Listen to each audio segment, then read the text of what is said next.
అందరికీ నమస్కారం. Welcome to Leo. ఎట్టకేలకు మాజీ మంత్రి గుడివాడ మాజీ శాసనసభ్యులు కొడాలి నాని గారి మీద అయితే కేసు నమోదవడం జరిగింది. అయితే అసలు గడిచిన 5 సంవత్సరాల్లో ఆయన ఏ విధంగా మాట్లాడారో రాష్ట్ర ప్రజలందరూ కూడా చూశారు. ముఖ్యమంత్రి చంద్రబాబు నాయుడు గారు, అదేవిధంగా నారా లోకేష్ గారి మీద, పవన్ కళ్యాణ్ గారి మీద, వీళ్ళందరి మీద అనుచిత వ్యాఖ్యలు చేసినందుకు గాను ఈయన మీద వైజాగ్ చెందినటువంటి ఒక జూనియర్ లాయర్గా ఉన్నటువంటి ఒక అమ్మాయి కేసు నమోదైతే చేయడం జరిగింది. అయితే ఈ కేసుకు సంబంధించినటువంటి పూర్తి వివరాలు, ఈ కేసులో తదుపరి ఎటువంటి చర్యలు ఉండొచ్చు, ఇవన్నీ కూడా తెలుసుకునే ప్రయత్నం చేద్దాం. మనతో ఉన్నారు సీనియర్ జర్నలిస్ట్ దుర్గా కుమార్ గారు. సార్ నమస్కారం అండి. నమస్కారం వెంకట్ గారు, మన వీక్షకులు కూడా నమస్కారం. సార్, మొత్తానికి కొడాలి నాని అసలు ఆయన గురించి ప్రత్యేకంగా పరిచయం అక్కర్లేదు అనుకుంటా. అంటే ఏ రకంగానో ప్రజలందరూ కూడా అర్థమవుతా ఉంది. ఆయన మీద అయితే కేసు నమోదు చేశారు. రాష్ట్ర వ్యాప్తంగా కూడా మరిన్ని కేసులు నమోదు అవ్వచ్చు అనేటువంటి బలమైన అభిప్రాయం ప్రజలు వినపడుతోంది. ఇన్ని రోజులు ఇంకా కూటమి ప్రభుత్వం ఆలస్యం చేసిందని కూడా ప్రజలు తిరగబడుతున్నారు. ఇప్పటికీ మొత్తానికి కేసుకు సంబంధించి ఆయన మీద కేసు నమోదు అవడాన్ని ఎలా అర్థం చేసుకోవచ్చు అంటారు? దీని గురించి మీరేమంటారు? అంటే గత 5 సంవత్సరాల్లో సోషల్ మీడియా పేరుతో ఒక అరాచకం రాజ్యం వెళ్ళిందండి ఆంధ్రప్రదేశ్లో. ఇక్కడ కొడాలి నాని ఒక్కడని కాదు, అట్లాంటి వాళ్ళు ఒక 15-20 మంది, అంటే ద వరస్ట్ కేసెస్ ఉన్నాయి. అంటే అట్లాంటి వ్యక్తులు కొందరు వరస్ట్ కేసెస్ ఉన్నారు, కొంత పర్సన్స్ ఉన్నారు, కేసెస్ కాదు పర్సన్స్ ఉన్నారు. వాళ్ళకి ఇక హద్దు ఆపు లేదు, ఆకాశమే హద్దుగా రెచ్చిపోయారు. శాసనసభ ప్రాంగణం అని కూడా లేదు, శాసనసభ లోపల కూడా శాసనసభ్యులకు కానీ పార్లమెంటేరియన్స్కి ఎవరికైనా కూడా కొన్ని ప్రత్యేకమైన హక్కులు ఉంటాయి. వాళ్ళు ఆ లోపల మాట్లాడిన దాన్ని ఎవరో ఎక్కడ ఏ వేదిక మీద ప్రశ్నించడానికి అవకాశం ఉండదు. అటువంటి స్వేచ్ఛను ఉపయోగించుకున్న వాళ్ళు పూర్తిగా దుర్వినియోగం చేశారు. అంటే అసలు అమాయకమైనటువంటి గృహిణులతో, రాజకీయాలతో సంబంధం లేనటువంటి వ్యక్తుల మీద కూడా చాలా దారుణమైనటువంటి, అంటే భారతదేశ పార్లమెంటరీ చరిత్రలో, పార్లమెంట్లో కానీ, ఏ రాష్ట్ర శాసనసభ కౌన్సిల్లో కానీ, ఏ చట్టసభల్లో కూడా జరగనంతటి నీచమైన స్థితిలో ఆ దశలో వాళ్ళు కొన్ని ఆరోపణలు చేశారు. అప్పుడు సభలో నాయకుడిగా ఉన్న జగన్మోహన్ రెడ్డి గారు ఒక ముఖ్యమంత్రిగానే కాకుండా ఆ పార్టీ శాసనసభ పక్ష నాయకుడు కూడా కాబట్టి అసలు ఆయన దాన్ని ఖండించాలి, అక్కడికక్కడే దాన్ని రికార్డుల నుంచి తొలగించమని కూడా స్పీకర్ గారికి విజ్ఞప్తి చేయాలి. కానీ ఆయన తను ఒక ముఖ్యమంత్రిని మర్చిపోయి తను కూడా ఒక చిల్లర స్థాయి శాసనసభ్యుడిలాగా బల్లలు సరుస్తూ వాళ్ళని ప్రోత్సహిస్తూ వెకిలి నవ్వులు నవ్వుతూ చేశాడు. ఇప్పుడు దీని మీద మీరు అన్నట్టు 2 తెలుగు రాష్ట్రాల్లో కూడా ఇటువంటి శాసనసభ్యుల్ని అసలు ఎందుకు సహించారో, అసలు అటువంటి పార్టీ, రాజకీయ పార్టీ ఎందుకు మనుగడ సాగిస్తుంది, అసలు అట్లాంటి వాళ్ళని పార్టీలో కొనసాగించవచ్చా అనే చర్చ అయితే జరిగింది. అటువంటి వ్యక్తులతో ఇట్లా పార్టీలు కనుక నడిస్తే ఆ పార్టీలకు మనుగడ ఉండదని కూడా ప్రజల్లో చర్చ జరిగింది. దానికి అనుగుణంగానే మొన్న మే నెలలో జరిగిన ఎన్నికల్లో పార్టీ 151 స్థానాల నుంచి కేవలం 11 స్థానాలకి పడిపోయింది. అంటే ప్రజల్లో ఎంత ఏహ్యభావం కలిగింది. తర్వాత వాళ్ళ మీద చర్యలు తీసుకోకపోవటం ఆ ప్రభుత్వంలో. ఇంకొక చిన్న విషయం ఏంటంటే, షర్మిల గారు ఆంధ్రప్రదేశ్ కాంగ్రెస్ కమిటీ అధ్యక్షురాలు, అవును, పార్టీ రాష్ట్ర అధ్యక్షురాలు.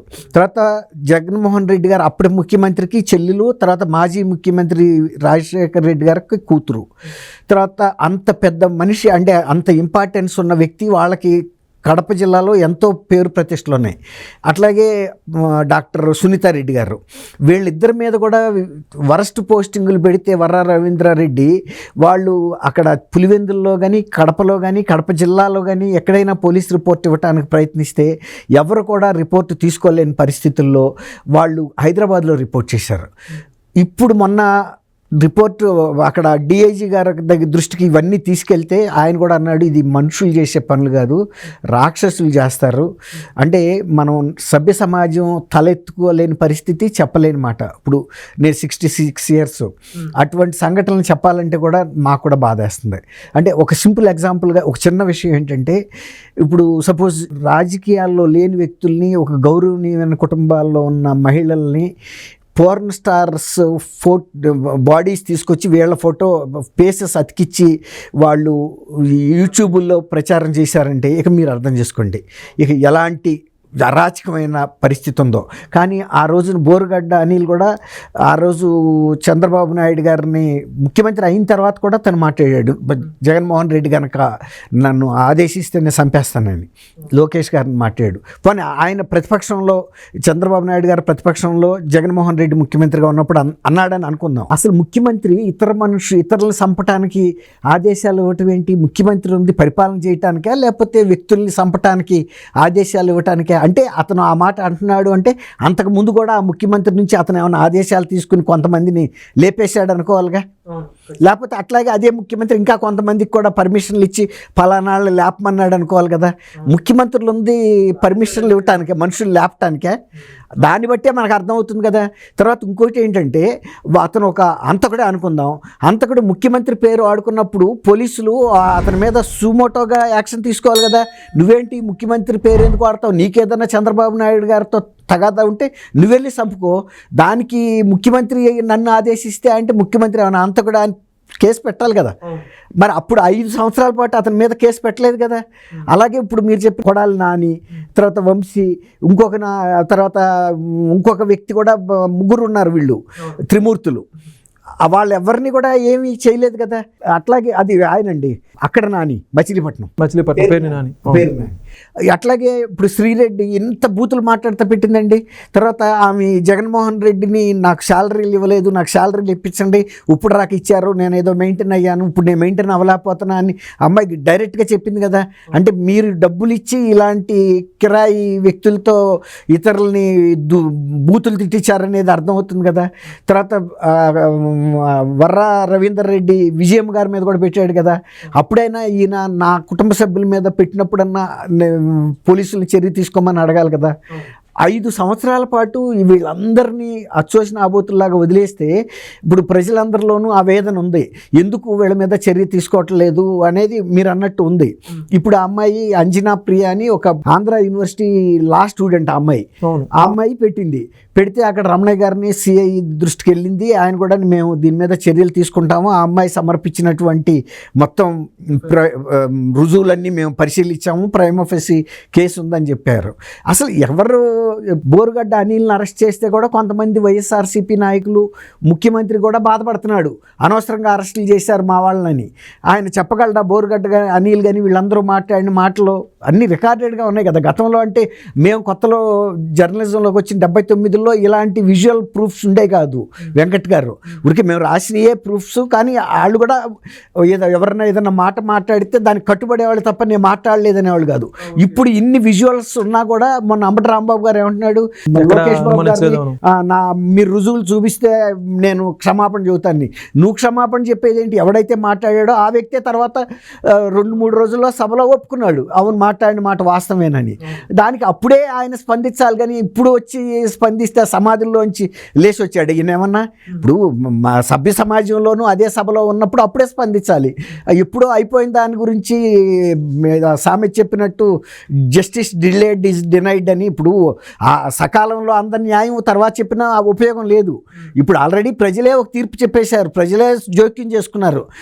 వైఎస్ఆర్సీపీ ప్రభుత్వ పనితీరు మీద ఇది వరస్ట్గా ఉంది, ప్రజలకి కంటకంగా ఉంది, వీళ్ళు ప్రజల్ని వేధించుకు తింటున్నారు, సోషల్ మీడియా పేరుతో కూడా ఇష్టారాజ్యంగా మాట్లాడుతున్నారు. అందరూ చూశారు కదండి. ఇవాళ దాదాపు 60 కోట్ల మంది భారతదేశంలో వాట్సాప్ చూస్తున్నారనేది ఒక అంచనా. అలాంటప్పుడు 60 కోట్లలో దాదాపు ఒక 3 కోట్ల రాక అయినా కూడా ఆంధ్రప్రదేశ్లో కూడా ప్రజలు ఉన్నారు కదా. 3 కోట్ల మంది ప్రజలు వీళ్ళందరూ మాట్లాడిన శ్రీరెడ్డి మాటలు కానీ ఇవన్నీ చూడలేదా? తర్వాత బోరుగడ్డ అనిల్కి ముఖ్యమంత్రి పర్మిషన్ ఇటువంటి ఆ ఒక్క క్లాస్ మీద ముఖ్యమంత్రి ఏమన్నా మర్డర్లు చేయడానికి ఆర్డర్లు ఇస్తాడా అని ఇప్పుడు రంగనాయకమ్మ గారిని ఆమె షేర్ చేసింది అంతే. ఒక వైజాగ్కి సంబంధించిన స్టీల్ ప్లాంట్కి సంబంధించిన అంశం షేర్ చేసింది. అది విపరీతంగా వైరల్ అవుతున్న అంశమే తప్ప ఆ కంటెంట్ని ఆమె క్రియేట్ చేయలేదు. ఎక్కడ అవాస్తవం లేదు. రెండోది అది ఎవరిని అసభ్యంగా లేదు, ఎవరిని దూషించలేదు, లేదా పోర్నోగ్రఫీకి సంబంధించిన మార్ఫింగులు లేవు అందులో. అయినా కూడా ఆమెని సిఐడి ఆఫీస్కి పిలిపించి ఆమెని విపరీతమైన వేధింపులకు గురి చేసింది. అంత పెద్ద ఆమెని. అట్లాగే ఇప్పుడు వాళ్ళ సొంత పార్టీకి చెందిన వ్యక్తిని 3rd డిగ్రీ పెట్టారు. మరి వీళ్ళందరి మీద చిన్న పోలీస్ కేసు కేసు కూడా పెట్టలేదు కదండి.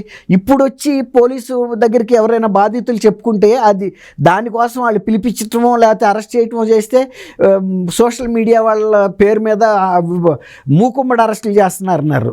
కోర్టుకు వెళ్ళారు. ఆ వైఎస్ఆర్సీకి సంబంధించిన ఒక సానుభూతి పరుడు విజయబాబు అనే ఒక సీనియర్ జర్నలిస్ట్ వెళ్తే కోర్టు కూడా బ్రహ్మాండమైన తలంట అంటింది. అవును, మూకుమ్మడిగా అరెస్ట్ చేశారు, మూకుమ్మడిగా నేరాలు చేస్తే మూకుమ్మడిగా అరెస్ట్ చేయరా అని అడిగింది. తర్వాత ఇంకోటి అడిగింది, ఇప్పుడు నేరాలు చేసే వాళ్ళ తరపున మీరు షీల్డ్ పట్టుకొచ్చారు వాళ్ళకి ఇది ఇవ్వమని, మీరు ఇవ్వమన్నా కూడా మేము ఎట్లా ఇవ్వగలుగుతాము? నేరాలు చేసే వాళ్ళని మేము ఎలా ప్రోత్సహించగలుగుతాము?